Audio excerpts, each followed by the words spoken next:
Hi everyone, how are you? Welcome back with me. So join today's lesson. We're gonna continue our lesson about conjunction. Jadi di video kali ini kita akan menunjukkan tentang conjunction, dan yang khusus akan kita bahas pada hari ini adalah tentang perbedaan daripada penggunaan kata although. Ya, kita akan bahas kembali satu persatu tentang subordinating conjunction ya. Itu adalah although, kemudian ada though dan even though. Jadi apa yang membedakan dari ketiganya ya? Kalau kita terjemahkan ke dalam bahasa, maka ketiganya memiliki arti yang sama. Oke, ketiganya memiliki arti yang sama, bisa kita terjemahkan ke dalam bahasa, we can translate itu bahasa ya.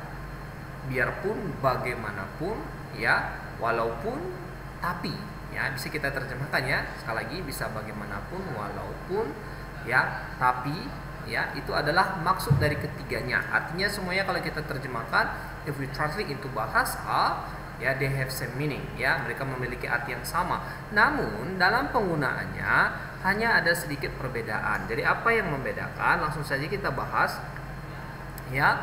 Although and though ya, and even though are used for same meaning ya, digunakan untuk arti yang sama, yaitu adalah expressing the idea of contrast. Jadi kita gunakan ini untuk mengekspresikan ide-ide yang bertentangan atau berlawanan.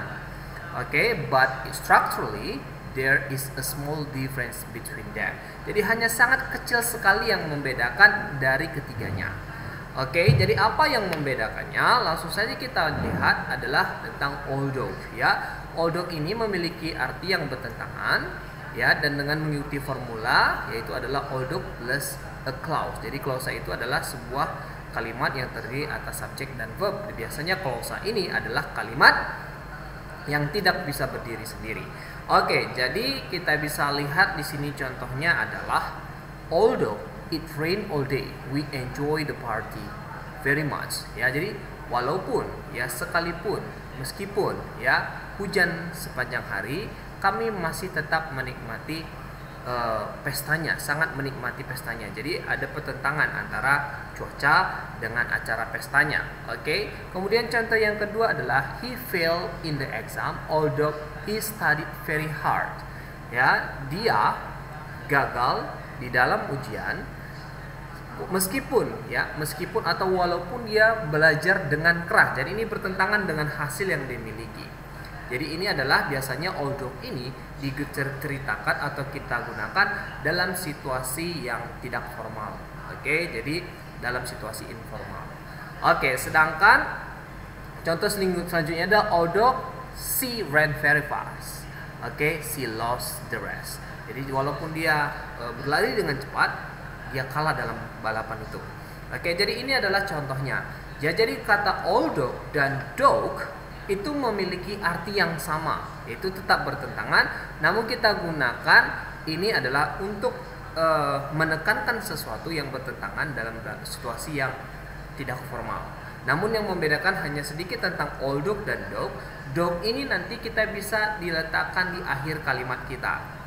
Oke, itu aja yang membedakan. Namun though dan although artinya sama, yaitu adalah untuk menekankan ya sesuatu dalam situasi informal.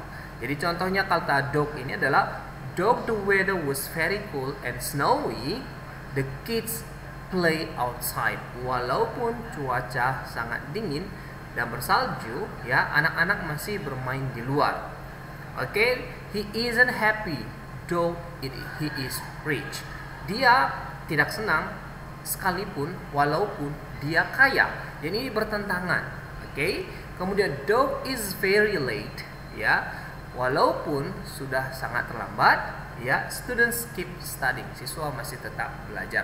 Jadi ini adalah penggunaannya. Dan saya sudah sampaikan tadi bahwa though ini bisa kita letakkan di belakang. Contohnya adalah I agree that she is a good singer. I don't like her though. Ya, jadi saya bilang saya setuju kalau dia itu adalah penyanyi yang bagus, sekalipun ya saya tidak suka dia sekalipun, walaupun saya tidak suka dengan dia. Jadi though ini bisa kita akhirkan, diletakkan di belakang. Jadi itu aja yang membedakannya dengan although. Sedangkan even though juga kita gunakan untuk pertentangan, namun ini strong ya, strong. Artinya strong itu menekankan sesuatu yang memang kontras sekali, ya. Itu yang membedakan antara keduanya. Ini adalah benar-benar kuat menekankan bahwa sesuatunya itu berbanding terbalik dari ekspektasi yang diharapkan. Jadi contohnya adalah even though they were millionaire,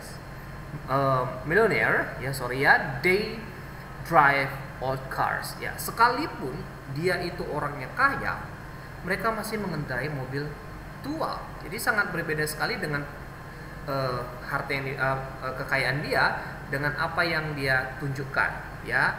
Dia tidak pamer, kira-kira seperti itu. Contohnya adalah we are still very hungry. Kami masih sangat lapar even though we ate very much. Jadi kontras sekali. Walaupun sudah banyak makan, masih tetap lapar.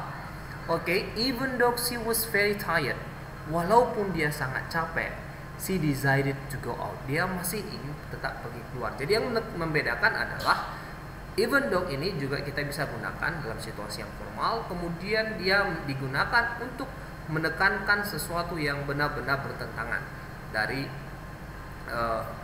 kalimat sebelumnya. Jadi itu saya hanya beda sedikit antara though dengan even though. Ya, jadi tugas kamu hanya kamu gabungkan ya kalimat ini dengan menggunakan conjunction, bisa although, apakah dengan menggunakan although atau even though. Ya, jadi ada 10 di sini tugas kamu lengkapi dengan menggunakan kata gabungkan, maksudnya dengan menggunakan conjunction although dan even though. Jadi itu saja tugas kita pada hari ini. Silahkan dikerjakan sebagai bukti kehadiran kamu dan untuk menambah presentasi belajar kamu. Itu saja yang bisa saya sampaikan. Terima kasih. See you and God bless you.